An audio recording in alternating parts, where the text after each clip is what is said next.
hin nia Mizoram i singer milar tak tak asmi pathian yan chom ami vanel sailo he CM page tunnak atu kan thoklai i bian ro nak ding hi lu sei hol mizo hol in silai akalakte te a behal du mi te si jong le khomena khan kan hal te ulo chi chun atlang tar jong kha zong chin kan chim te lai i khavan chim kan du ta ni ro se tukin nia eta usai lo nen CM page nen iron leng the wangin kan lom em a hi vai khatna ni bokan ni tan ti chuan CM page hi chin media page kan tia Europe rama chon kan ma ni chin tlang mi nena alian berani ti ko khan sei long ko du boka kai hi pastor Isaac akani zong tak chon inau ang rol vel kan yang taksa mi keima tak chon ka khia da chei are to patang wal chu himvel mel tha tiang tha de ala lai hun kha kan thian de kan ngei zon de kong sira ding ta kan zai bi ba thi da kholam na nu nge ma ting chi te kha achon tu na nga ti maila kap kom thei chei keima personal takin kalom em bokani ti kha sei ka du bokani ni ro se kan hun kha dar story keni lami tun dar ru kani hai dar mo dar ru ka ti khan timing kan shema tu ni dar ru mini som pali ani to kan chan ngal ta chot me nga tukin ni het anga hun mi pek the wangin kan lom em ti kha sei kan du le boka ti chuan pakhat na kain kom na tur te kan chan ma khan nang ma lama self introduction kan ding tro kha te kha to ya thiang ber in min non fit thailok ngama coming to vanal sailova ania vain chi bai vek ule lo ngai thatu lo en tu zong zong te kha mizo tong thiam lo te in omanga kan chong hi an let ling don nge ka selawa en ko ni sela ke hi aizora kania ka pian na hi west phailing aizol khang lam kilometer somria ta la kania unaw pa nga kania ke hi mi pa sunanau pang berdot tu kania unaw dang zong zong te be chia vek anni kanule ka paten min la dam puya anni hi west phailing tunan mek buka aizora tunai hin in lo in kan unaw le ka fapa le ka ufa te nen kan mek ani tunai hian single puila nei lo kala ni le chu po chu atop lama atu lang zirin kan sei chotura ngai ta phot ila ni ro se tun kha aizol tangin heta USA ommek ti country en ti kal nge ini icham rei to nem tiang ti chi te khamin ran thil thelok nge mo ikal na chan ber te tu ten nge program nge inei ti kha tuna hian CDF program in tuna Myanmar ram boina atana thil chul ang te leinan sumle pai program sumle pai fundraising kan nei me kan ya CBC USA in min cha min ko tha ti chuan state sang tu na hian crusade concert kan nei to tu nan Maryland ka oma state panga ka kalna ni ta nak tu ga hian Iowa pokui demo ya monsa turin ka thok thale don ani ti chuan in tu na hian in soita khan CBC USA 10 CDF World Fundraising iturin concern nei turin min soma ka thok thani hi ai ta kan lo me chu ti chu tu na hian tun kan ni lam ti meng mo ta han lam pang kita khin chon kan chong te nam kan tiang chu mo kan chong he rang kan nam ta tun USA apo khan ti meila enga chong mang te falam te hal kha te ti dim te kan ta ka tiang zinga tu na ikal ka CBC USA ti ta tuna bi ka concert even nei na hi enga ti chong mang ne la nge ni chin mi de kan tiang chu mo kan ra chon tlang mi chu kan ni thowa khoi ne la nge ba che de bi ti khai sai the lo mo tu na yan chin mi ten he na ka cheng bera mi to chuanin relo te ko zok zoka program kan nei ta na zirin te tun bila chuanin CBC USA program alakal tuanga August tha atangin keima crusade mo concert mo thei turin CBC USA ne na kan program chu kan khar si anga wan tu mi ma jong chu CBC USA min chang sia chin unau tikara rongka concert ka nei char ni chu tuna chuan ani tak chu alo puile mi in check na vel kha media hian kan don clear sina tam ta enia ko me ani official din ka pe lawa official din chu mi pin an ning ang tika lawa tileng kim hi ti mela en kol tong kan ho chon kol tong hai chiam ve de kol ta han lam kai chu thing ti kan thria how day how day ba cái chiam ra tok tok ka ba chiam dum to so ta la kai ma mi mal tak phei chon tu na aizola pusiti la rin omate kha ka mel khre ta ni mo ta Cambodia missionary to ka kai bo Cambodia ka om khrep nga ya kai bo khrep chin no sa kai hal kha kan ya tin mi zo tong ka chiam zo ko mo chan chu ta hana piang kan ya sai lian ko kan ko ni tak chu ni chu ai mi zo tong a dik thakop mai tin ka mi zo tong ni ka tong lo na kum serial vel ni ve to pai te ka pai ma zo ing ka ya tin ka kai ma mi mal tak zo ngan ya ani tak chu lo mam ni tu ke chu tu nei soi da lang khan chuan I cham rei mel do tina em ani mo ta bar khen ka cham mang bar chu afia okay ani tak chu ani ani ro se tin pakhate in USA lama hen chon I thok thangun ti kan ria Australia te khen ria Australia po ka khen thato a in Malaysia te nya kha ta UK Scotland Wales England ti te le nya USA hi tumli ka khen thak na ni to ani tak chu Europe hi la khen lo ani mel Denmark vel mo kan ma tu na kan na che vel hi khalai vel kha Denmark German ti bor vel Norway vel kha kala khen lo min ko ve du lawa ti mo lang ma mi mal takin ter khen hi itum vere idu vere ka du lu ti te han mo ka du lu tu ka trong trai ru chi na ma se ti mo ka trong trai này là chang chi lo niang chu ti chu I trong trai ru na chu kan khe to nia hey America ram te Australia te nia Malaysia lam ba te tahan phai chin state te ka tu Europe lampang hinia khalai phei hau kha kala kan lawa kan lai mi lein om thau sia ngat nge mo som du lo katia kariru na ve trep to ti mo ani dia lai mi kala ngat nge mo min som du lo katia mo kariru na trep ti mo ani tak chu lai mi chunga iril ruput zong te hi kan ria lai ron phu chan te Burma mo tun thil ni lai mek an hat chan khani phu te kan nan ria kan ngai kha chi na kan nuk te ul thin kan loma ni ro se pathia ni tong tai na chu ria in ria karing di chuan ani tak chu ni nang ma hian ti meila conflict lar em chini bangin gospel singer ti meila mo khami love song chi khovel lam ta iza irlar tho vaka ti kan immediately in pathian ko rang ta cha ti chuan gospel singer anga ikal na ti meng evangelist in mo pathian tu sri dai kal wa na hi ko meng la vel ni chota tu hi ka zai shim shim chu kum som ni ka zai ta kum som ni sang ni som ni le pa ni atangin ka zai tana sang ni pan ni tangin una sang ni som ni pan ni kum som ni na ni ta onin sang ni som ni palia khan gospel la ka sa tana som priat chu gospel la ka sa toni chu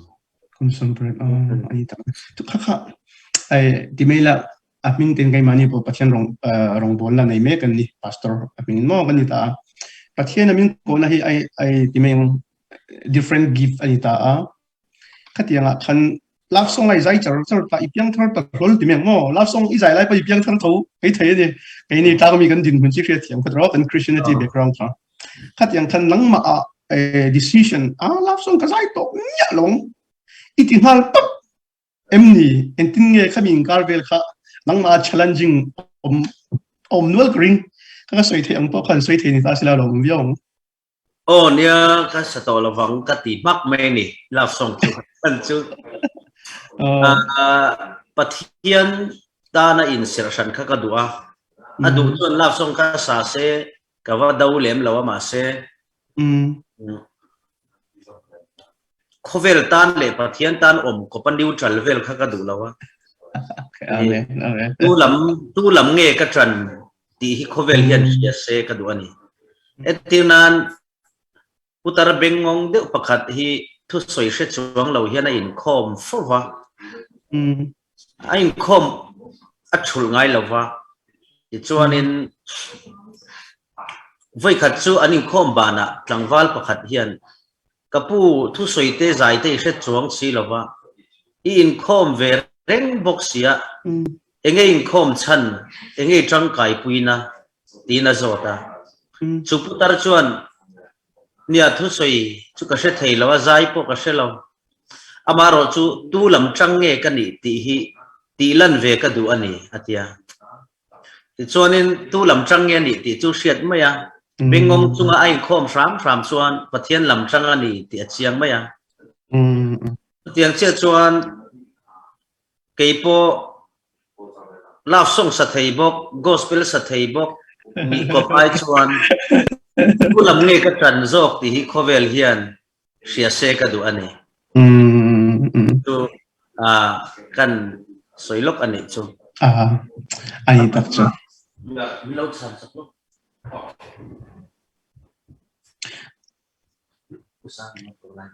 okay abeng workshop le mi khat yang chi practically application siam kha tun ang Christian nu na ko kan mo win ka fia nang mai kan dar thalang angini Christian mi tan mo alom om le tu ti chuan atun kha kan kai kum halo kan ka bai siam kha lo chok don ne ti kha fia ang bai ngai chum ta o dun kha bon te sam chok te ro tuai te bin nia chi sang ka lei khola bai ka siama chuan arsa ka kang le dona he kan interview si ni chu ti mo chu ti chu kang ma ba ka lom ti na ni mo ya bai chuan lo vila chuanin arsa ka kan ngei ka du sia ka kan tir phal lawa ei siam hi bom ka tia mo ani tak chu ta du tha lai ka siam to hi chuanin an mani ai hian tui ka ti zo ka ka thian pa ta han na ka thian pa pakhat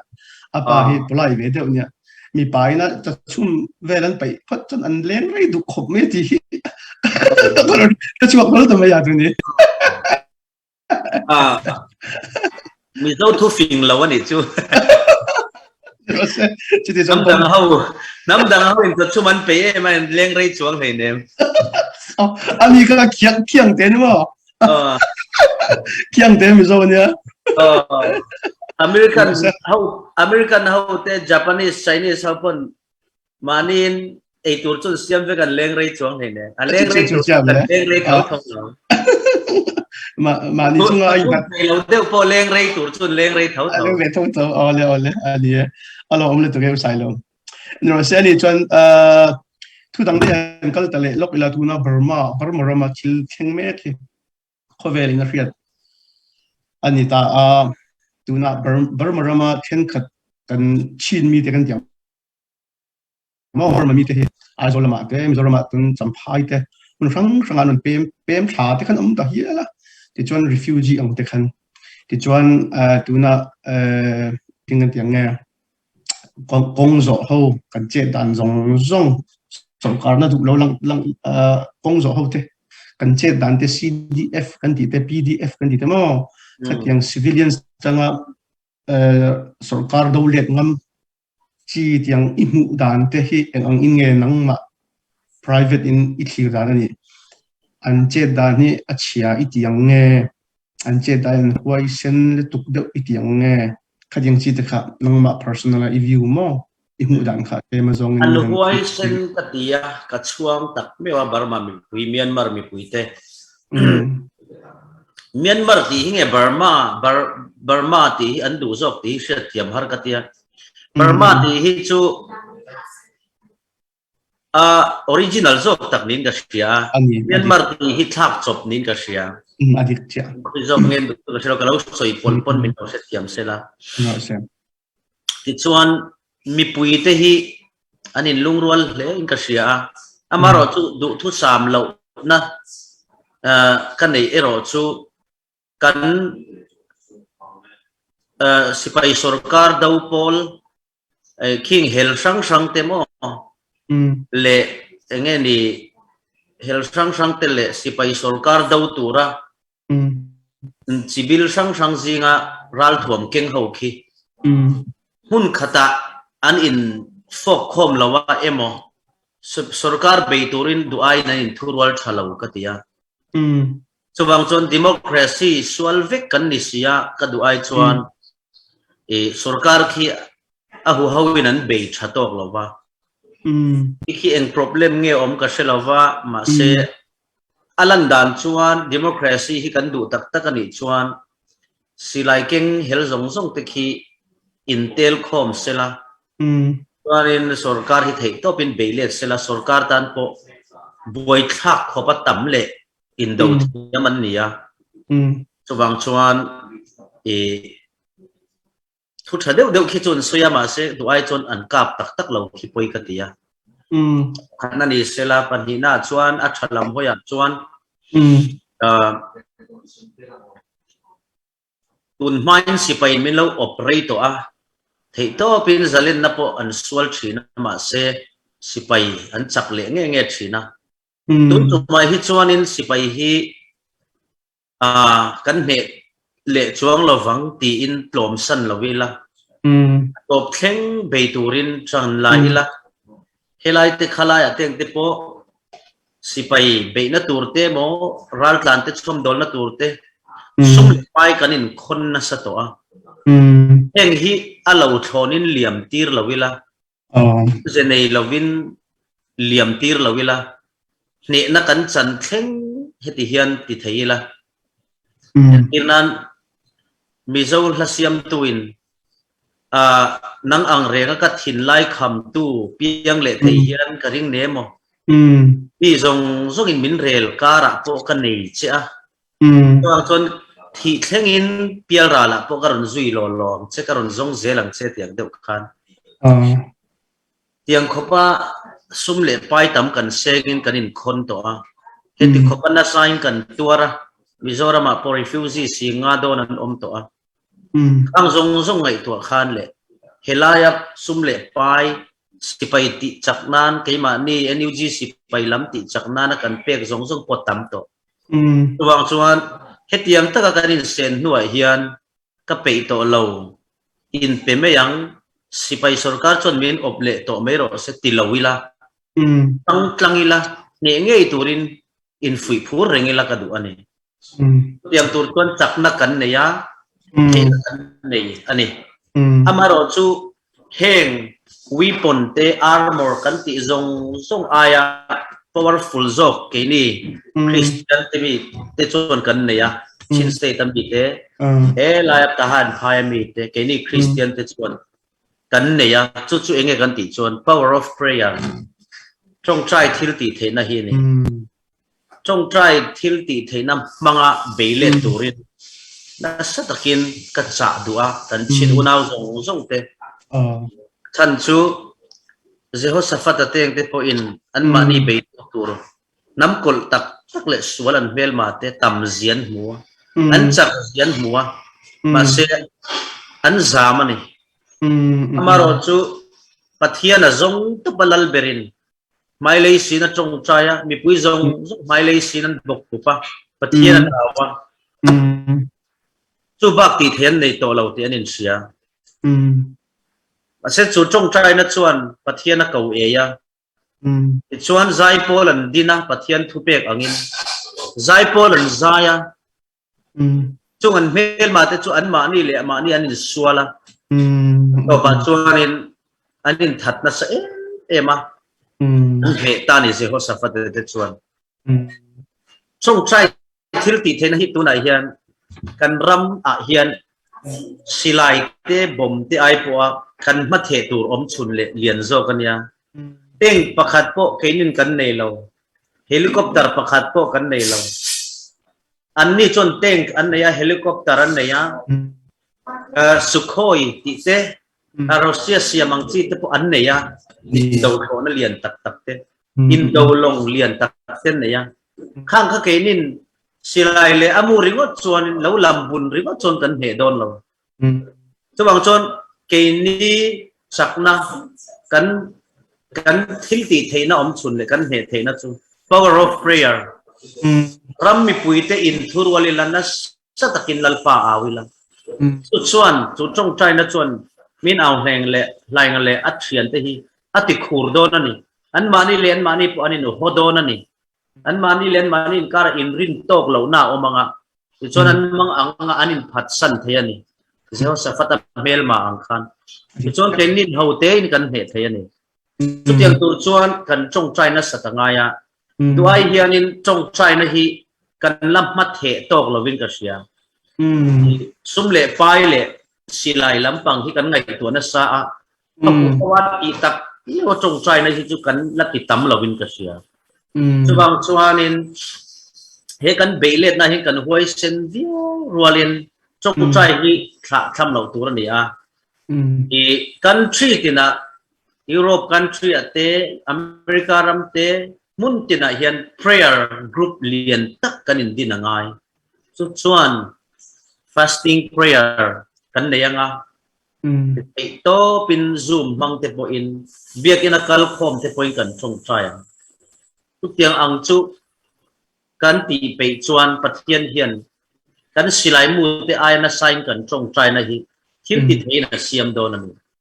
chu kan soi sei de du ani chu athale tu ke alom tu adik the power of prayer hi ring to kong tuan apo athu pui ber lali swa po kan 12 disciple de kha acha ngun ngoi ya he yang chi chu chong he tong tai tu yang chi de ka soi chi adik chu ani alom amne tu ke usailom kha kan ram ti mai la bar maram kan thil ton me kan ya to me kan ya khme chung chang khan ngai to na te ril ru te yan soya alom om chon kan hnunga hla i lan phwa ta again ta kha a title kha tang fan Myanmar kha itang I om tanga ir chua kan ya niang za vel nge ingai toi zia kha enting e burma thil om dan yen ta ti kai tong tai choje la ngai toi zia chuni ta nga tin niang za vel nge I chong to a I khel khami ta po kha chuanin darkar chan be bak ka manglam om zia chu ka ho kha ka jim ho kha ning ka sia ne ni ka eng ti ho kha nge ni WhatsApp a hianin khami music video Peter mit tweet lalai kha ka dong no maya music video po ka da kha ni Peter mit tweet la ka han en khan refugee atlan mek ani ti ka sia na eng number nge po ka he chuang lo ma se refugee atlan amit tweet la ka ena trap mel pu to lawa amit tweet khat la thayani trap mel pu to lo ko pa mit tweet atlak to chuan kin lung chung ri aruma atrak ta lewa anna ani chuwang chuan khatia om mei mit tweet la khopa om thei chuan ama khala utari na lo upa ve to sia ei sena sang tak nein democracy kumnga an lo practice manaka nuam ti takina enjoy chhochana maselal nun rongin aron chu sakle ta afarwal lekin ati chaya afarwal lekin avawa a opa e chuan an ri chu a in le lo nei chu nang ang tlan che sanin danga le muala le kham kara te pitar te kha akal kwalta ania chen na zongin flaure rekin ni kan mu kha khati khan ka dream ta chiama karil ruan na lutuk khan parlai ka mu khu chak lu mit tui far ari chuak zo to lo chakna nei lo kati ani ti khanin ka phua chhota Myanmar ram boina thil thleng nun na chante sipai nun ron na te le Myanmar mi puiten than tha lawa in dawan zirzo kan beile to don ti te khan ka han tit kual ta niya bang chuanin kar ke ma kha kan luang liam boka da kar chat ka je ko zo ve kan ni ani tak cho ti khan dar kar chul ve isia zo na than bo jo toy ai a period khat toy a than chu nang ma ifia chiang ani ti kha chiang kha la ka pathian mala so mani kan angai thapiang yan kan mi tui hi stuma dan ta a chholuan tiang chi te khamo ana amin thong ani kha la bang bo kan alom om le ni ti te chu tuna Burma e te kol ho kan tiang chu mo kha tiang ho kan mi la izai all tong in kan title kan siam in subtitle kha all tong kan let link te hi la media yan om na kha ka du ani nia ka zong anga yang elai ka sak vela hian kol tong a le lin na te hi ka du a ti chu tun kha Facebook a kan friend kron siam chia kai ka thon chho the chen ya kha dia media lian nin kai in kom la kan ni mo by the way the in notification ke en la friend kron siam chen kria kina minun pedon nia ole lo yes la tro ole imu notification kan moe ole no se okay in common om chho de zela tin I bai chum le arsa kan tur la chu ai chok ta hian me se ma ai mai sam hello in ngak rei to lo min interview to ri no se ni kha bar malam kan unaw te ina thil an kan ton me kan to me chun changa income hang ni ta sela by the way le da in tuna yan USA hi tumli tumnga ve ka chukha to itita a kita mayang US te Europe te tiang Australia te ram thumna third country kan dita mo khat yang kan din mun hi ai ang lo chho ta se tuna kan kimela Burma view in le isol view te mo kan native ang kan view chon kan Christianity te kan pile kan pu te kan tha chong se la na hian nu pa in kara hian pa zo ki lu zo kan tiang chi te nu in chung lam zong te chau ka thil te in pui thil te mo la pang thil te zong e a song bol vet tur ani tiang chi te kha kan huwa ka hian ting seng za chemical ta khatian kha ram thum na kan to myang Europe te America te kan Christians family a hian takin to ram thum na chon women and men are equal in tani mai chai ba kan dang talong tin kan nang talna ram kan Burma ti myang mo khatiang chi a khan chon kan kai ang lo ta ni mi pa zo kha thu ne ang chi tur te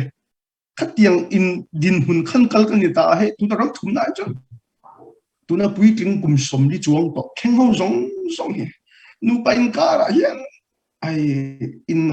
in ken na hian te po chuak chin ni khatiang chung sang kha khatiang a khan kan ni Christian te hian mai chia in mi pa hi aza tur zo ngai mi pa ina mi che za tur zo ke tiang chi te kha nu pa in kara thil conflict om hi eng ti hin nge kan chin fel dan tur yang ti hi I mu thei da long to ram thum na viewing kan tiang so perspective kan Bible ang zong tak chi pon a soi thenga khove ang zong chi tak pon a soi thenga I khiat to om karing ani kan yang conflict mo kan kan solve dan an yang khat yang problem ko mo kimyang apakan na Christian kan ita Christian view kan han sei ma sai la ti chon atu lang ang dan kan sei chozel dai la kami issue tak kha nia in za ton hi ngai ve anu pa ni to chuan pum khat kan nia inan luin karau pui berti se kut hianin lu kha benglol sela ngoi me roti se lu khan beile dana se bik lo ke hian ke hi karau pui berani tak sapum pui ka kal puya ti sela mit hianin ani kamai mit chinangai kal thengin pita sela ingai na om bik lawa chuan an vaya anin za to na he taksa a peng sang ti anin za to na an tho hawa in lung rual taka an hiat chulani an dam ka na poi mo kan taksa hi e hi chak via windam thama se ka maya bol chuan in kan leng chuak pe chuang lo ani kreng ma chuan in nu pa po hi in za tona ka ro pui zok ka tha zok ti chiam lo hian kan ro pui ve na hi in mu sak tonila chang kai na hi in mu sak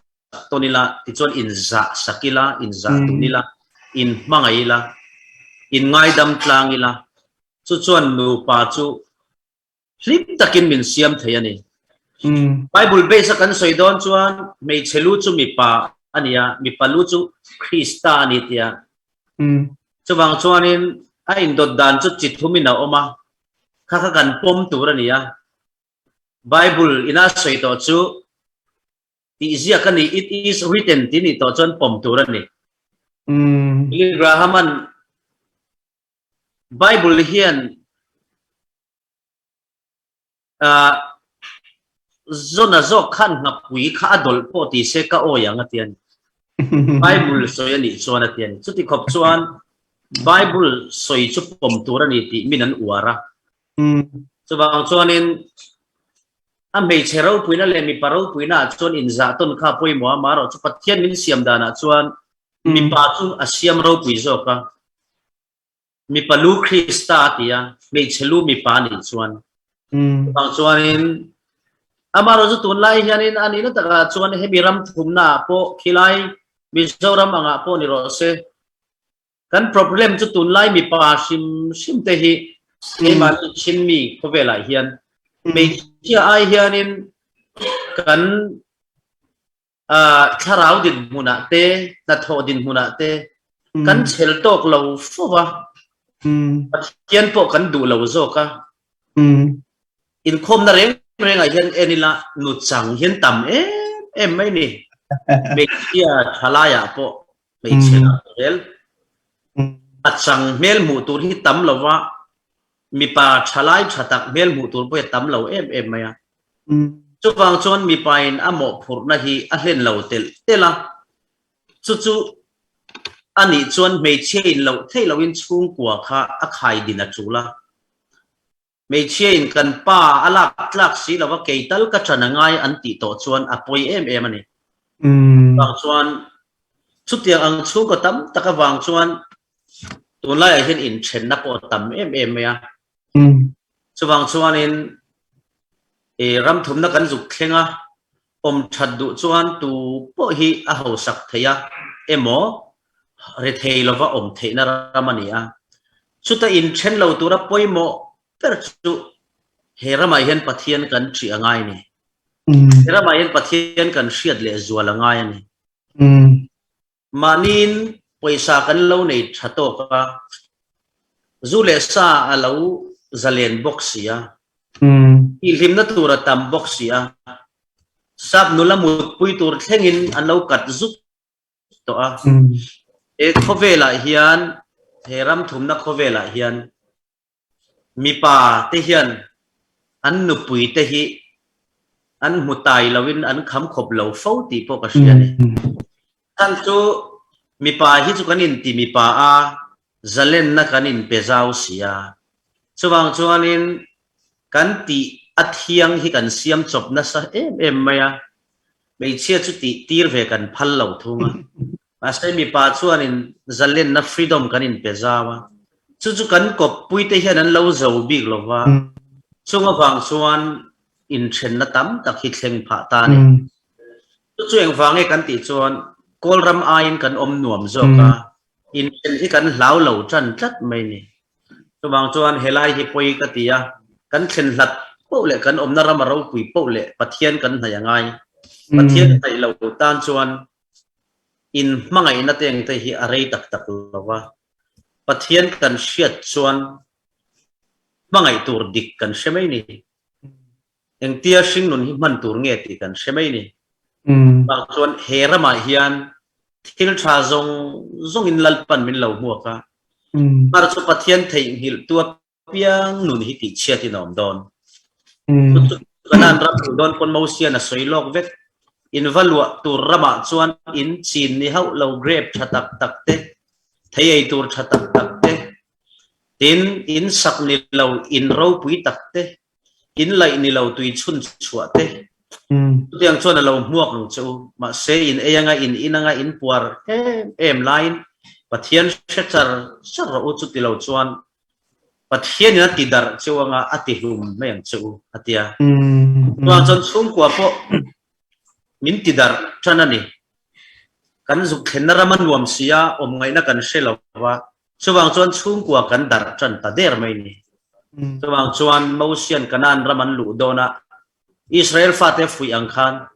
he mun nuam taka hen pathian hena lom thu soi on tur kan ni ti sia ila kol ramala omila heram hi TV a kan musam dona kan pate phei chu hetiang ram tha hian university a hian an kal don reng lawa kol ramala omila sap trong zirnan bible school bible college kan tir sam chawang rong bol tu tur ko ni lovin chuti khop chuanin kol rama omila kan din hunala chiang ma se tu na jong kan fate khovel university changkang bera andu subject la thei tur khopin herama hen soilu kan nia chung chu sia ila sap in saksaro pui taka kan oma sap kar moi tak kan khala an thei thachin le sat tak kan eya an lo zat kan zuk lo a kan tho thata kan om thadu pheijon an ni iphone kan hausa chak zoka chu tiang khopa mal somra mai hen pathian hriat lo na wangin chung kwan ke dar than me kan ni jon pathian hriat hi poimom beran cái sei chu anh kom na mấy ang ani ta na la sermon pui king anga chuak te ra tuna iron soi chu ang chi te kha tun ram thum na kheng a hian pulpit rong bol lai nei a hian soi chuak ngayam ka teng sermon ang chi te khamo soi chuak america ra mai hin ka soi chuak chau viau to a a hot riau mai ing ria ka khamo tun la kan bo ruak abi in chin mi kan bo ruak a hian kan tong chau je ta kha pathian pon I khenna pianga pik angena pek che karing ani kha mala som akring bok ani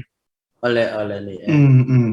ni ro se kai alo om le me ani ram thum na kong kan han ti chauta ba khayan zot le ta chot me la tuna kan soyang to khan tuna kan han soita khachu nu le pa ti miang mo kaupal ne na ta na thu soyang kha thu chang khani ta kan fanau te ho tuna thlai hemi ram thum na a teenager a thang lian ho mo khatiang ho kha ti mela ma ni tam tong to kha thiam mu mal to lo chi tin thil om mak ve dem pakhat chu an ma ni nu le pa tong kha an thiam ta em lo a chan chu hemi an kan om na ram khan a pek wang khan ni ta mo kha chon dem chuang lo kan fa te kha amaro chu an ma ni sapo ne na za in mo 100% an valing tak big chuang lo ni a chan chu sap an ni ve tlak lo ni kha nu le pa he na la leng ting tang chi lo mo le ma la leng ting tang bok chi lo khan ko san biak ina hian activities on la po chen khat tam tak kan fanau te teenager ho big tak hian po lu hi har te mani abi kan nu le pa ten thunun thei lo nau pang ti kan ti meng chu all ko pol som zir chho ke an ni kai ti mela kai ka background tak chon ta hana kom lai hian ka teenager lai hian zu ka in tak kum nga kum chung khang college school na pang kan ni khen kha kan va sual ta lo ani kan ni chu lang lo in mo tin ram thum na om chu ti meng ku va po an thial chuang lo mai zel pon chuang lo zu pon in chuang lo an ha ya var thun eng drug addict pon khan chuang lo tin I suwa pon mo chuang lo ni biak in kan po kan tu chuang lo ni tak sala la thapum ai frasi ang kan ti beng chumo sual na re khoi chuang lo khat yang khan biak in lama khan eng kong na kan patlu the ta lo kha mi in ka ndung le pa mo fur na nge na zo ka ko shan thalai foi tu te pastor te khat yang tu mo fur na nge na zo ang ti hi nang ma I hu dan khan le ma zong hai han ti chole lok la ti ka tu ta ni chu den tran walangai khop me community ang pon tun din muna hian ตรงฮีรำทุ่มน่าอินแข่งฮีอินหุ่มหัลซุยเราเลยมายาสุวังชวน lost generation ตูร์กันนี่ไม่เอ็มที่ฮีไงตัวไงขบมายามีนอัตรงอัตเทงหิลโตชวนอันนำข้าบวันนี้ที่ตัวขบินตรงฮีปอยหมอนี่ทำมาบาวรัลนี่ที่ตัวขบินสุวังชวนนินเฮลัยรำไมเฮียนนี่ทราบสิกุลันฟักละทราบตรงเทียมเงี้ยไงอ่ะชวนนินอินันเราหัวนู่นแหละป้าเตะอัฐกินันเราบาวเวกะอุณาวอันนั้นก็มขานไล่ตรงนี้เราวินทราบตรงอันมังเริงบ็อกซี่อ่ะบางส่วนนี้เวนปุยตัวนู่นแหละป้าเตะนัดทกินกันบวยเวทเขาว่าบางส่วนนี้ก็ฉันอ่างเตะชุ่มกว่าคมไล่เตะ community อังเตะพออินตรงหุ่มหัลที่กันอินจิรตีนสตังายะส่วนนี้ชุ่มกว่าที่สกุลมาสับเบรันยังอินชุ่มกว่าจังกันจันงายะชุ่มกว่าป้าเบรินมอนูเลป้าอินทุรวลน่ะอินรูมเรดโรตินออร์ดาร์ตักินอินชุ่งชวนกันนำจงมันตัวเฮระมาเฮียนสับจงเทียมเราเทเรานารำอะกันออกมาเสกันนำจงเทหิลเทนารำอะกันตัวอันนี้ที่เสียตัวนี้อ่ะสว่างชวนนี้จงหุ่มหัลกันง่ายบ่อยเตบ่อยบ่อยเฮอินช่วงไอฮิจวนชินตรงมังเจ้าที่ยาออร์ดาร์ตะกันติงามฮีง่ายจันตัวอินเราจวนอันปีเลนพูดเตเนนโปอันตุปานตุนูเตอันนินเบทให้ตัวนี้เนมจงอันนินเสตัวเราอาคานิตัวกันจงโมลงนิสุเสแค่นี้ชินมิที่ population พวกกันเทมากันนำพลนาปังสุรการชาลาววางอิน literature พวกกันสร้างเราว่าตัวฟังชวนิน awareness กันดงเคลมมาช่องหุ่มหัลหลุดนาเตนำมาเชียนตัวติเตสุดที่ยังเซลินนำตานาทิลชาอินสิลเชียดพอกันในชาลาวะมิจฉารามังอาเตชวนสุรการชันหัวกันออกมา democracy อินเดียสุรการหัวกันออกมาตัวฟังชวนตุนบาจังตัวอินมิจฉารัมindependent state แต่ยูทีกันนี่มาจังตัวเล็กกันจังตัวอินจิรไลบุชาเตเชียร์ตูร์ชาเตเอ็นตูร์ชาเตอินจิรชาเต nationalist รูปตัวระเบน่าจงเละจงหุ่มหัลจงเตกันจิระขัดไลขานเมียนมารามาชวนโกลจงริงดเละสับจงเจ้าเทียมตูร์เต็นน้ำดังจงจงจูโกลลเต็นตีบาวเวกตุมินกินเมงไม่ข้าบุดีสาเลโกละ convert เวกันตุมาชวังชวนน้ำหลุดนับโปฮีเสถียมเราขบเตน้ำจงหลุดนับโปอันหลุดเสียโปวาร์โปเทียมเราขบินสุรการทะเลาขันกันทวกมิน brainwash สักตัวอันนี้อย่างนี้วังชวนนัสตะกินตัวนับโปยันอเมริกาเตยุโรปเตกันเชงะกันทลายเตเลเตียงเตเฮียนนำจงหลุดนะหุ่มหัลตัวทัวอันหลุดนะปนเชลวะอันจงฮิเทียมเนี่ยเรามาเซฟสับจงอดูโตกันปวดเทชวนปุยอันติโตแล้ววะสุดเฮลายสุรการชลวัตจังอินทัดชนกัลเซล awareness โดนชัดเรา effect ข้าอันนี้สุวังชวนินเฮีอปุยตักไม่วะสุวังชวนิน community อย่างจงเละเขาชนะเละช่วงกว่านัสตะกินเขาจกเละวารจกะกันอินสิลเชียดเละกันอินเวนต์ลานอะไรนี่สุดที่งั้นนี่เราชวนให้เราปังเทียมเราบีกันนี่เราว่าลายจังตัว literature กันเหียมลุตุกบางสุรการชาลาวินามินชินกัลเซลกันนัตัวนี่เฮ้ยถ้าทุกอย่างดานพอฮีหันเอ็นละถ้าทุกอย่างดานจูมิสวาชนนี่ตินีสัวกัดหินลุงินกับมังไอเดวะทีนิตาอันหัวยา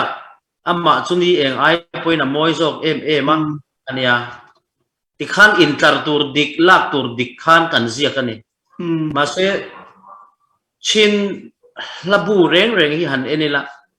ทนทุเสียอิน atop na to pa zom du na zom peichar char maya khang khan en ta la kan pathian thang thathia thabi is noi khan kan pathian thang thathia nuam bik ti tur kha kan pathian ti ala len chuan kan pathian thang thathia thabi kan pathian ti hi tere ute na vasiak le sa ma kha chun noi tanga chan to turania khatiang ang tu khat thuziak dan dik a po hianin kan la niama chuwangin kan love letter zia nge ni kan ti don kan thon thu zia chuwang chuanin amonga tle mala len chuan tlem te poi kan vala zia sam zela khang te kha sarkar Myanmar in min op awanga awareness kan don thatlo awanga literature kan hiam zia ti lan na nia yang kan min hong na sa ema chuwang kan fa te hian English thiam tur po hian tranan la a English an thiama kan chung an ngai sang lo zo vek mai ni tu chu chung lut na nama chiang le zual tura in sil turin awareness kan nei tam angai ni okay beng van flak he me tuna literature chung chang yan soi te kha yan soi ta chu ai ta ke ti kan fet chuak ta lo la tin i soi khiat lo kan jang ka chuak ti chuang lo mo ka yang thleng khaจะติดจวนตัวน่า CM page นะกันก็มันจะให้เอาไว้ขันนั่นอย่างนี้ให้อัตโนมัติพออันนี้เราฟ้ามึงที่กันไปเสียมาลงกันเจแล้วพอissue ดังนี้มั้งไอ้คอมเมนต์เจลชาวตัวง่ายตายละอารมณ์ออกมาที่นั่งมาเห็นแต่ by the way ตัวนี้ตัวน่ะกัน Christian นู่นเลยป้าแต่หมกฝุ่นนักขักันสวยชาวตัวเจละบิบิลกันลงตัดเพจจนเคfull mark เป็กที่ยังจีดีรุนค่าดิ่งรุนค่ารนิตาอิรนิตาชาวสเจล่ะ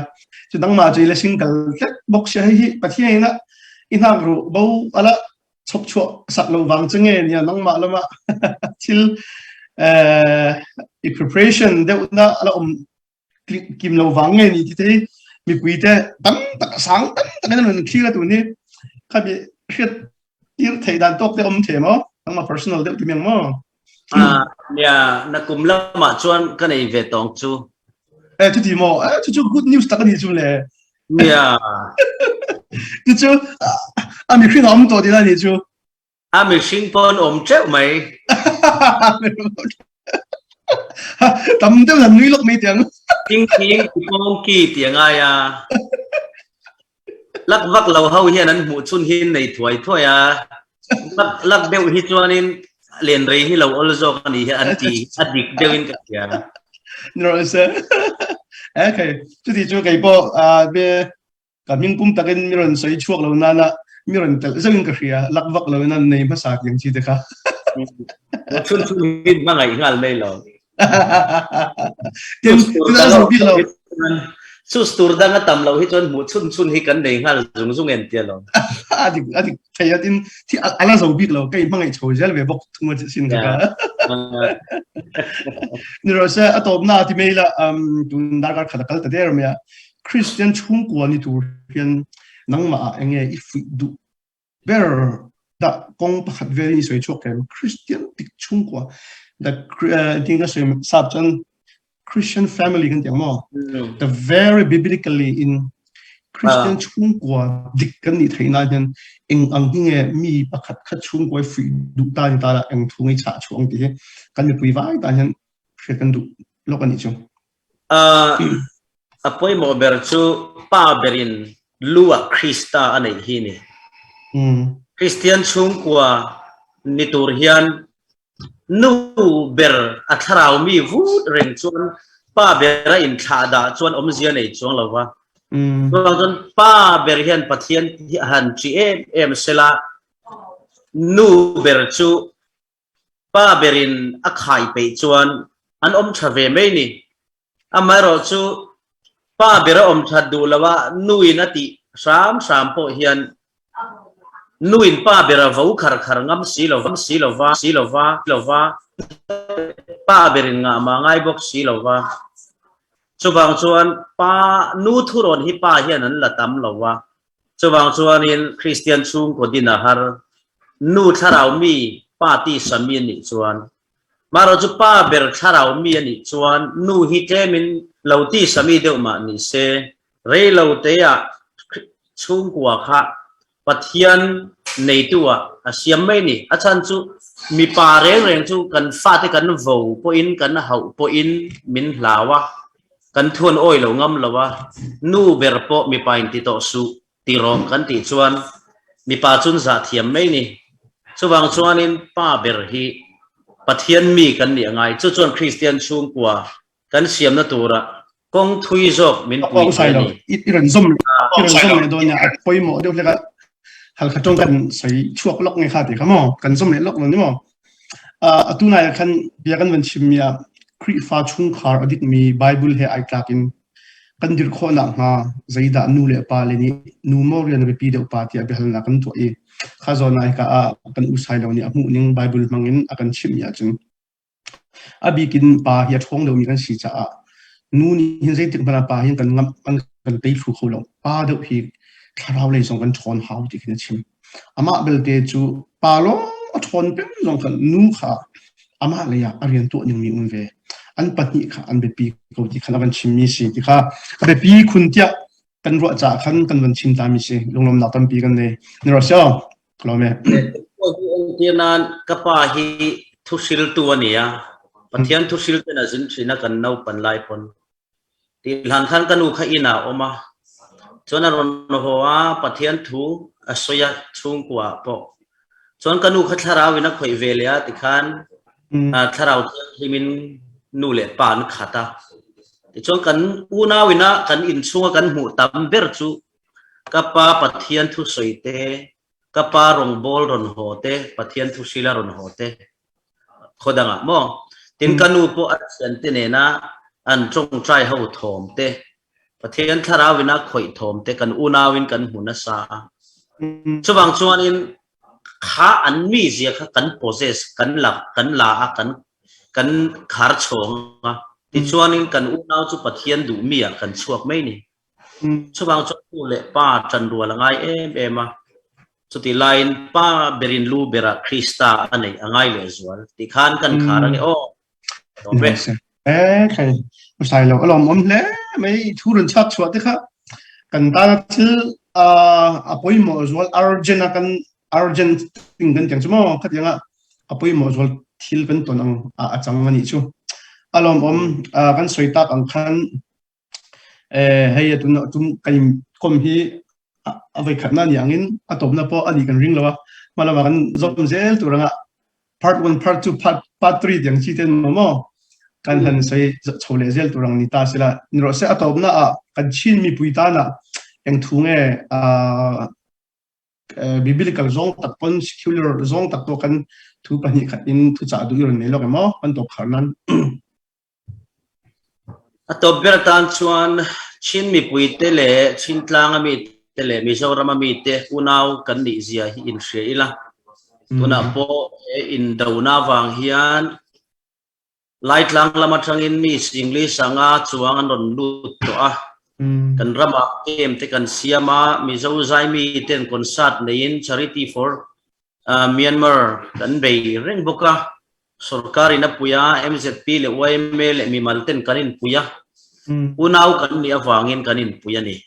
ron ral tlan wang mai in kanin pui lova unau kan ni wanga in puyan chuan mun tina ke ni chin mi te mi zo na thla kan ti zong te hi om ma ila trong sangin trong chin nei ma ila kanin unau na hi kan sheranga nga mang andi khuwa in neya harsat na in nei chuan in rama in om na huna om thailo khopa in buai chuan mi zo rama ron tlan lut zel ula kay mani chin mi te tan zofa te tan Jerusalem mi zorama omani chu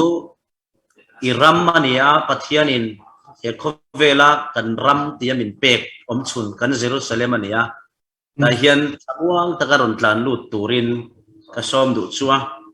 he mani chibil sang te hi in unawa in kuang kwa na sale zual turin kangel sewa Mizoram tan ron chong trai ula Myanmar tan chong trai ula intan kan lo chong trai ve zelang kan tin ni chu kalome ala yo sa usalo kan lom tak zat ani kan kom the bangin malama lalpa pathian ta na irong bol na se la tenisa ina ru bo te po pathian chon na kum shum ron chop tur pan du sak na lan bok cha ti chuan kai ma mi mal takin Facebook an friend kon siam chikha